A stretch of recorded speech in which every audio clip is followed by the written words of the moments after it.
Voting has begun in local elections around the state, and here in Albuquerque, voters will see two proposed changes to the city's public campaign finance program.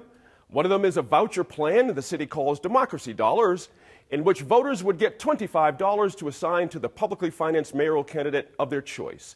It's a fractious proposal. Here to discuss separately its pros and cons are advocate Eric Griego of the New Mexico Working Families Party and Pat Rogers, a local attorney and conservative advocate. Before he was state director of the New Mexico Working Families Party, Eric Griego was a city councilor from Albuquerque, one of the first people to introduce Albuquerque to public financing. Democracy Dollars is a different way at what sounds like the same thing. What is Democracy Dollars, or what are Democracy Dollars designed to do? So there's three basic things we think this will correct. First is we have a public financing system since 2005, which the voters overwhelmingly passed, almost 70% of voters, which essentially said if you're a candidate and you opt out of taking any private contributions from big corporate entities or other special interests, that you get $1 a voter to run your campaign, to get signs up and mail out, and now digital, because that's part of running a campaign. That passed in 2005. In 2009, all three candidates for mayors used that system. And but then in 2011, the same court that passed Citizens United that said corporations could spend unlimited amounts also struck down the matching provision of our system in 2005, which meant that publicly financed candidates were at a huge disadvantage toward privately funded candidates. I mean, you could raise $1 million as a private mayoral candidate, and you'd only get about a third of that as a publicly financed candidate. Put you at a huge disadvantage. The first thing Democracy Dollars will do is to try to level that playing field a little bit by giving Albuquerque residents and voters these $25 coupons to give to the publicly financed candidate of their choice for mayor and for city council, so that they could run their campaigns and do all the things you have to do to be competitive, right? To mail to people and so on. So the first thing it does is it sort of levels the playing field between these corporately funded candidates. The second thing it does is it allows voters, we have such low voter turnout, to actually have a stake in the elections. Right now there's about 400 people who give most of the money in our local elections, the last election we have. And they tend to give it in big amounts, and they tend to control the agenda, and they get to control who runs the city, right? This would increase that class of folks who really participate by giving a small amount of money to say, yeah, I support you and what you're talking about.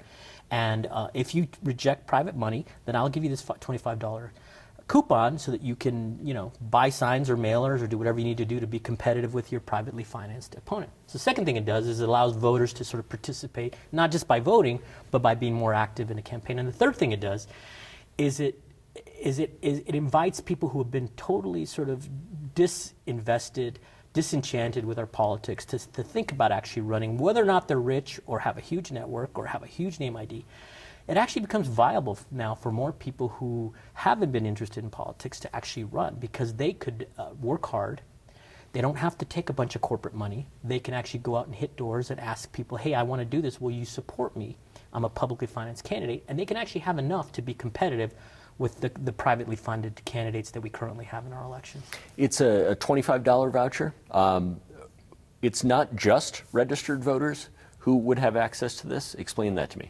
So we use the word residents, and the council gets to decide ultimately what we mean. What Seattle did, which is the model that we're using, is they use the federally recognized donor language. So that means anybody who could give in a congressional race, a U.S. Senate race, or U.S. presidential race would be eligible under the Seattle system. Our rules haven't actually been written, so we could make it that, and I'm hoping that we're as inclusive as possible, meaning whether or not you're registered to vote, but you're eligible to vote, you should be able to do it. Whether or not you've participated by voting or not, you should still be eligible. If you're a resident of Albuquerque, you should still be eligible. So that's to be determined by City Council. And I have a lot of confidence that they're going to do the right thing. We have a pretty competent city clerk, and I don't think all these sort of scare tactics, there's something nefarious is going on. I think we're going to decide as a community what's a reasonable number of people and who should be able to use the system, right? Okay. There have been problems with campaign finance in the past. In our most recent mayoral election, there were issues with in-kind donations, and what other organizations can run alongside a publicly financed campaign. The other side often says, why not just fix those problems and then go forward from there? Actually, they haven't said that. The other side has said, the other side, the folks who have been most out front on this, the folks I'm sure you're one of whom is going to be on your show, have said that they don't like any of this. They don't like any of the system. They think that Citizens United corporate contributions should reign, that we shouldn't be having publicly financed candidates, that in fact corporate money, unlimited, and money is speech, and corporations are people.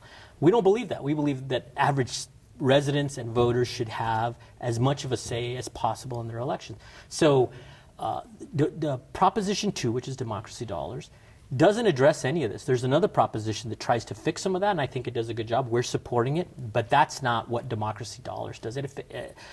Democracy dollars really gets to increasing those who participate, making those campaigns more viable.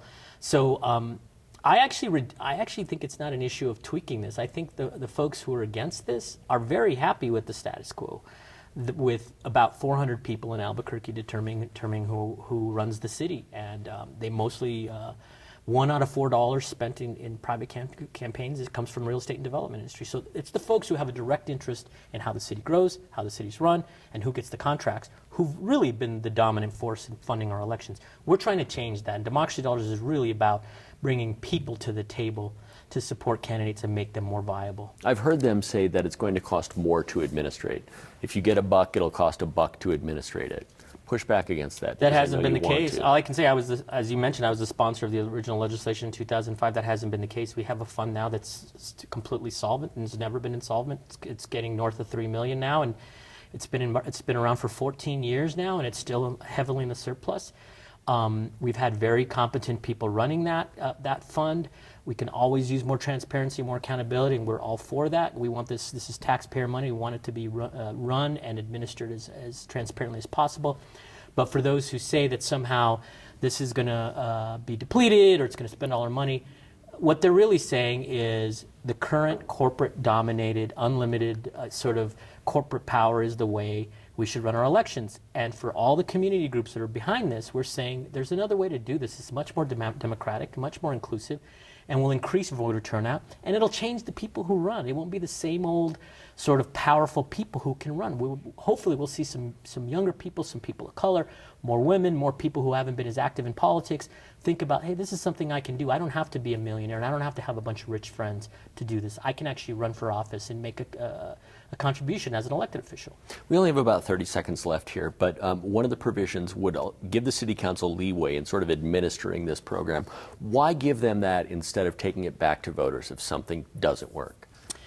Because they're the governing body of the city, and so you create a system and you elect them in elections to make sure the rules reflect what their constituents want. And by the way, if those folks are elected using public financing, they're much more likely to reflect the community interest than to reflect what the development community wants or the real estate community wants, right? They're going to really reflect what their constituents want. And I think they're going to do the right thing if we solve this imbalance between all these really powerful special interests funding our campaigns versus average people like you and me trying to affect who gets elected in Albuquerque. Eric Griego, thanks for coming in. The website that you and other advocates have set up is what? You can go to burquebucks.org. Okay.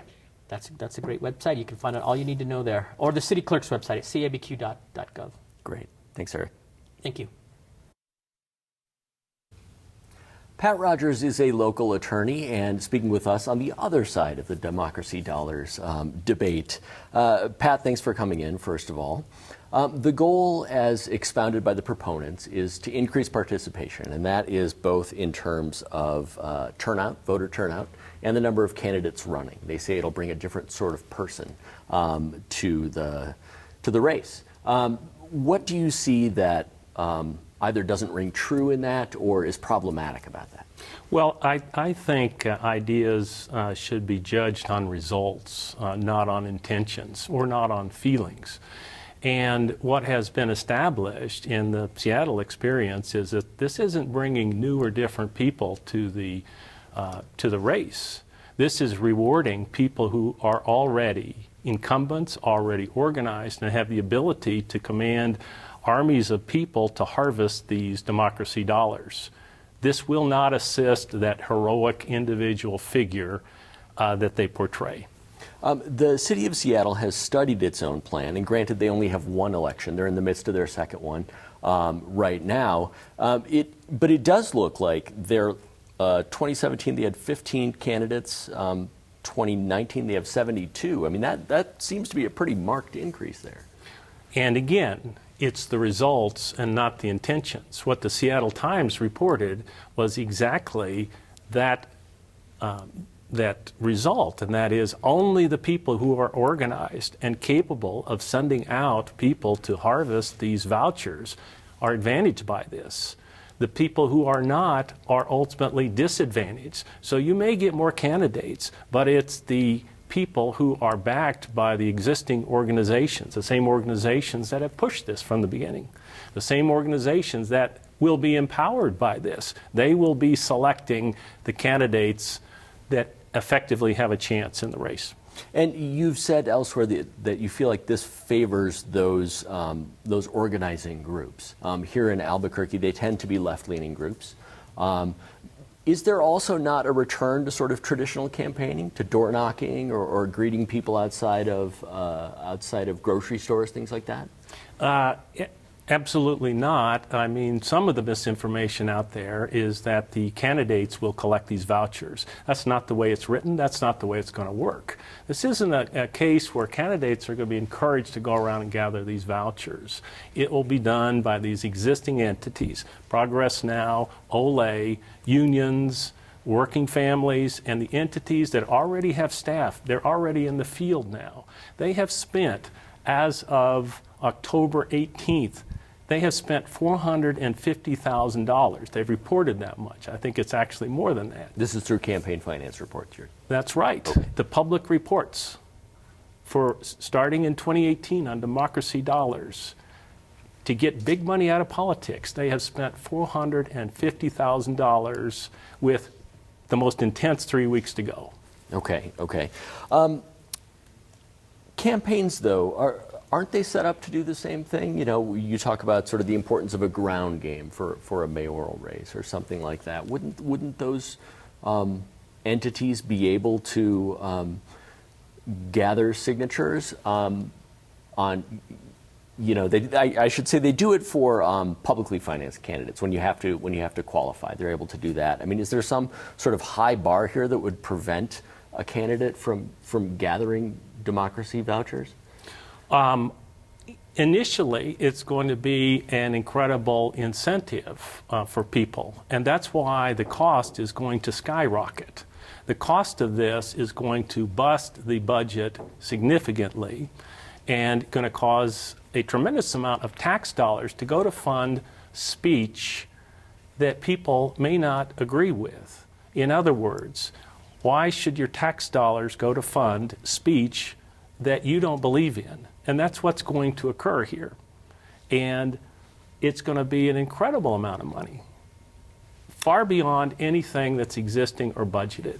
You know, I mentioned those numbers about candidates running. The Seattle Times and the city of Seattle is also looking at, you know, at this point in the election cycle, there's outside money actually coming in as well to sort of meet the democracy vouchers. Is that the sort of thing? They're looking at $3.7 million in outside money versus $2 million this is at their last check in democracy vouchers. So that's the kind of thing that you're talking about? Well, probably times of doubling that or tripling that money. The way this is set up, Albuquerque is much more generous than Seattle.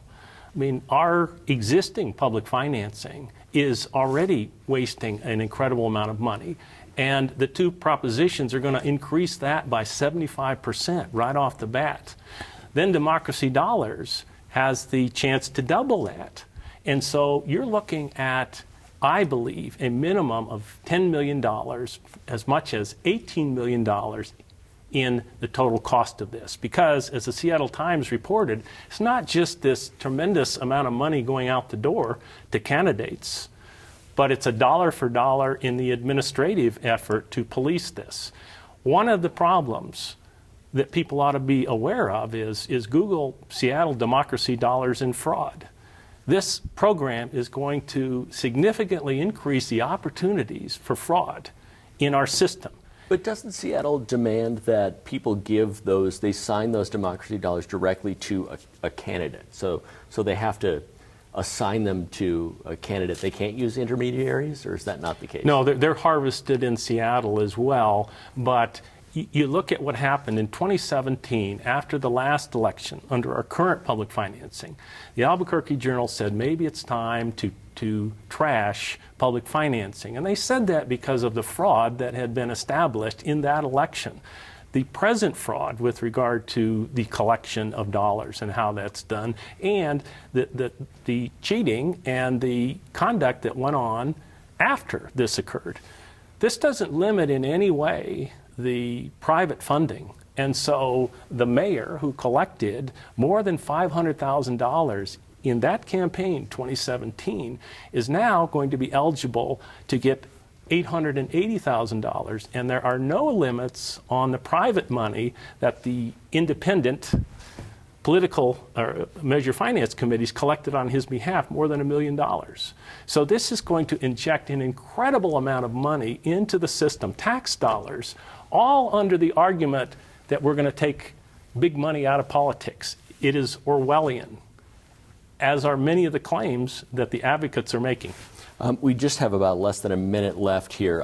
It is fair to point out that you were the attorney for Wayne Johnson who raised some of those issues against Mayor Keller.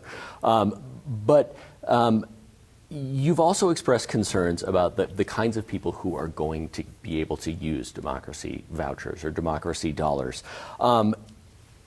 In Seattle, they're using the premise that if you're able to donate in a U.S. federal election, you should be able to donate in a city election. Is there an issue with that? Just real quickly, if you could. Yes, there is, because they could have restricted it in either the petition or the ordinance that they intend to enact. They could have restricted it to voters or federally eligible people. They did not. If you look at the websites of the entities that are encouraging these things, they say specifically, this is going to Albuquerque residents. That's what they say. They say, don't worry about all these things, we'll fix them later. Okay, I for one am suspicious, because the one thing that they do not want to talk about, on top of all these dollars that are guaranteed to go in there, is that it will also prohibit ever reducing those amounts. It has the strangest provision that says those amounts can only be increased. So Albuquerque voters are not only injecting an incredible millions of dollars into this system to encourage political speech or people that may not agree with, but they're also agreeing that the city council, the people receiving that money, can increase it, but never decrease it. Pat, we're out of time. We want to keep this close to fair with the two sides in the same amount of time, but we appreciate you coming in. Thank you. Early voting is underway. In many areas, you can still register to vote. Election day is November 5th. You can find out more information about the Democracy Dollars program through the websites Matt discussed with our advocates, as well as on the Albuquerque City Clerk's website.